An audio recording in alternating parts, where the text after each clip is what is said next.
Hi అండి, welcome to my channel. నేను మీ ప్రభా. చూడండి ప్లేట్ ఎంత కలర్ఫుల్గా ఉందో. కూరగాయలన్నీ కట్ చేసుకొని అలా పెట్టుకుంటే బాగుంది కాదు. ఈ కూరగాయలన్నిటితో కలిపి నేను ఒక మంచి రెసిపీ చేసి పెడతానండి మీకోసం. మీరేమో చూసి పెట్టండి. ఇది ఎలా చేయాలి, దీని పేరేంటంటే దప్పడం. దప్పలం అని అంటారు, ముక్కల పులుసు అంటారు కొన్ని ప్రాంతాల్లో. దీన్ని చాలా కమ్మగా వండుకోవచ్చండి. ఎలా వండుకోవాలో చూసేద్దాం. దీనికి కావాల్సిన పదార్థాలు 5 రకాల కంటే ఎక్కువైనా తీసుకోవచ్చు కూరగాయలు. ఉల్లిపాయ మీ ఇష్టం అండి, వేసుకోవచ్చు వేసుకోకపోయినా అద్భుతంగా ఉంటుంది. శుభకార్యాలప్పుడు ఎక్కువ ఉల్లిపాయ వాడరు కదండి, అందుకోసం నేను ఉల్లిపాయని స్కిప్ చేసేసాను. మళ్ళీ దీనికోసం కావాల్సింది కొంచెం ఆవాలు, మెంతులు దోరగా వేపుకొని, చూసారా నేను ఒక బౌల్లో పెట్టున్నాను, అలా వేపుకొని పక్కన పెట్టుకొని దీన్ని పొడి చేసి పట్టుకోవాలండి. చాలా బాగుంటుంది, సువాసన వస్తుంటుంది. ముందుగా దీనికోసం ఒక కడాయి తీసుకోవాలి, కుక్కర్ గిన్నె తీసుకోవచ్చు. దీంట్లోకి ఆయిల్ కొంచెం ఎక్కువే పడుతుందండి. ఆయిల్ వేసుకొని పోపు దినుసులన్నీ యాడ్ చేసుకోవచ్చు. ఇందులో యాడ్ చేసుకున్న తర్వాత ఇంకా పోపు బాగా వేగుతుంది అన్నప్పుడు కాస్త ఇంగువ వేసి ఈ కూరగాయలన్నీ కూడా ఒకదాని తర్వాత ఒకటి జాగ్రత్తగా వేసుకోండి. బాగా నూనె కాగిపోయి ఉంటుంది కదా, ఎక్స్పీరియన్స్ లేని వాళ్ళ కోసం చెప్తున్నాను. నెమ్మదిగా వేసుకోండి, లేకపోతే నూనె అంతా పైకి చిట్లుతుంది.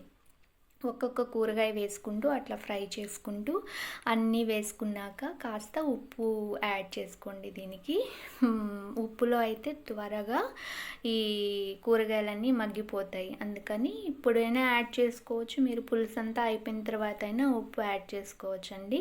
కాకపోతే ఉప్పు వేసుకుంటే కొంచెం త్వరగా మగ్గిపోతాయి. పులుసు తొందరగా కావాలనుకునే వాళ్ళు ఈ ప్రాసెస్లో చేసుకోండి, బాగుంటుంది.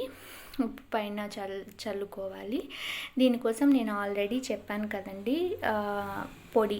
ఆ పొడి చాలా రుచినిస్తుందండి. దీనికి మెంతులు, ఆవాల పొడి బాగా వేపుకోవాలండి, దోరగా వేపుకోవాలి. మామూలుగా వేపుకుంటే చేదుగా ఉంటుందండి, మనం తినలేము. అందుకని బాగా వేపుకోవాలి. ఉప్పు వేసుకున్న తర్వాత కాస్త పసుపు వేసుకొని నూనెలో కొంచెం సేపు మగ్గనివ్వండి. అప్పుడు ఆ ఫ్లేవర్స్ అన్నీ కూరగాయలకి పడతాయి అన్నమాట. పట్టి మంచిగా ఫ్రై అయిన తర్వాత రుచినిస్తుందండి. ఒక్కొక్క దెబ్బ పంట కింద పడుతుంటే ఆ రుచే వేరండి. బాగా వేపుకున్నాక కొంచెం 1.5 గ్లాసు వరకు నీళ్లు పోసుకొని, మనకి ఎంత పులుసు కావాలో అంత పులుసు, త్వరగా అవ్వాలి పులుసు అనుకునే వాళ్ళ కోసము కుక్కర్ మూత పెట్టేసేయాలండి. ఒక విజిల్ వస్తే చాలు. ఇప్పుడే బెండకాయలు యాడ్ చేసుకునే పని అయితే ఇప్పుడే యాడ్ చేయొద్దండి, కుక్కర్లో బాగా ఉడికిపోయి జిగురు వచ్చేస్తుంది, అందుకని యాడ్ చేసుకోకండి. ఒక విజిల్ వచ్చేసాక దించేసిన తర్వాత విజిల్ అంతా తీసేయండి. మళ్ళీ చెప్తున్నాను, ఈ విజిల్ తీసేటప్పుడు చాలా జాగ్రత్తగా ఉండాలండి. కొత్తగా వంట చేసే వాళ్ళు మాత్రం ఈ టిప్ని ఫాలో అవ్వాల్సిందే. ఎందుకంటే ప్రెజరు మనము మొత్తం తీయకపోతే లోపలే ఉండి మూత తీసేటప్పుడు ఫాస్ట్గా పైకి పడే అవకాశం ఉంది. అందుకని కొంచెం జాగ్రత్తగా హ్యాండిల్ చేసుకోండి బిగినర్స్. మూతంతా అది గ్యాస్ అంతా అయిపోయాక మూత తీసేసేయండి. చూడండి ఎలా ఉందో. ఆల్రెడీ 90% వరకు దెబ్బలన్నీ కూడా ఉడికిపోయాయండి. మీరు ఎలా చూస్తారంటే ఒక ఫోక్ తీసుకొని ఇట్లా చూడండి, ఉడికిపోయాయి. చూడండి ఆల్మోస్ట్ ముల్లంగి కూడా ఉడికిపోయింది. తర్వాత ఒక గిన్నెలో వేరే స్టవ్ మీద 1 గ్లాస్ నిండా నీళ్లు పోసుకొని పెట్టుకోండి. గ్యాస్ వెలిగించిన తర్వాత చింతపండు, ఒక నిమ్మకాయ, పెద్ద నిమ్మకాయ సైజ్ అంత చింతపండు నానబెట్టుకొని వేడి నీళ్ళల్లో గుజ్జు తీసి పెట్టుకోండి. ఒక చిన్న బౌల్ నిండా అవుతుంది. గుజ్జు తీసుకొని కొంచెం మరగ కాచండి. మరగ కాచిన తర్వాత కొంచెం పొంగు వస్తుంది అన్నప్పుడు 2 టేబుల్ స్పూన్ల బెల్లాన్ని కానీ బెల్లం పొడి కానీ యాడ్ చేసుకోండి. ఇలా మరుగుతున్నప్పుడు యాడ్ చేస్తే మంచి సువాసన వస్తుందండి. తర్వాత ముందుగా చెప్పుకున్న మెంతులు, ఆవపిండిని కూడా యాడ్ చేసుకోండి. ఇప్పుడు ఇల్లంతా ఎంత ఘుమఘుమలాడిపోతుందండి ఈ స్మెల్కి. మీరు ఒక్కసారి చేసుకొని చూడండి, చాలా అంటే చాలా బాగుంటుంది. మెంతుల, ఆవాల పొడి ఎక్కువగా వేసుకోకండి, పులుసును పట్టి మీరు తీసుకోండి. లేకపోతే ఎక్కువైపోతే మెంతులు, ఆవాలు ఘాటుగాను చేదు ఎక్కువగా పులుసులో తగులుతూ ఉంటుంది. ఇవన్నీ బ్యాలెన్స్ చేయడానికి మనము బెల్లం అనేది యాడ్ చేసుకుంటాము. ఇది అట్లాగా మరుగుతూ ఉంటే పక్కన ఉంచేసేయండి.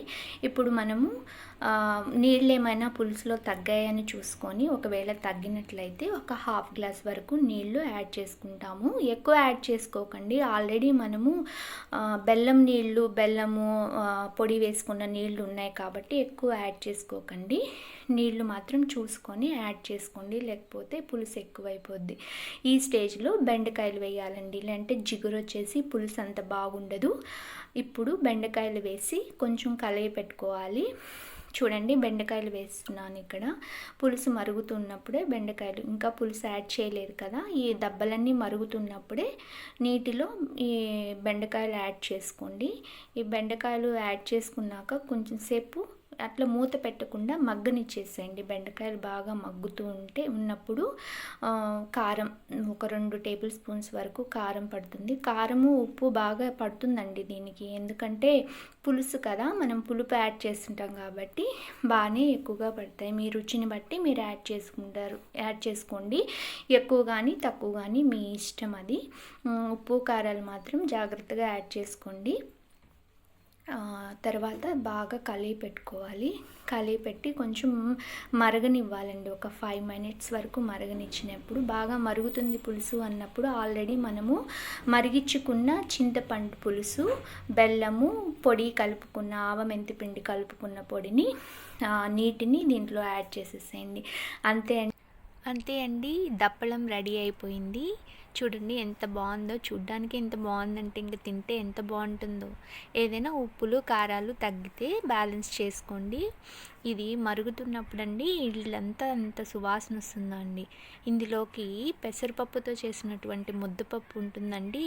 ఆహా, ఒక్కసారైనా తినాలండి జన్మలో ఈ దప్పలం, అంత బాగుంటుందండి. మీరు కూడా ట్రై చేస్తారని అనుకుంటున్నాను. ఒకసారి ఖచ్చితంగా ట్రై చేయండి. ట్రై చేసి మీకు ఎలా కుదిరిందో ఒకసారి నాకు కామెంట్ రూపంలో చెప్పండి. ఈ వీడియో మీకు నచ్చితే లైక్ చేయండి, షేర్ చేయండి, సబ్స్క్రైబ్ చేసుకోండి. ఉంటా, బాయ్.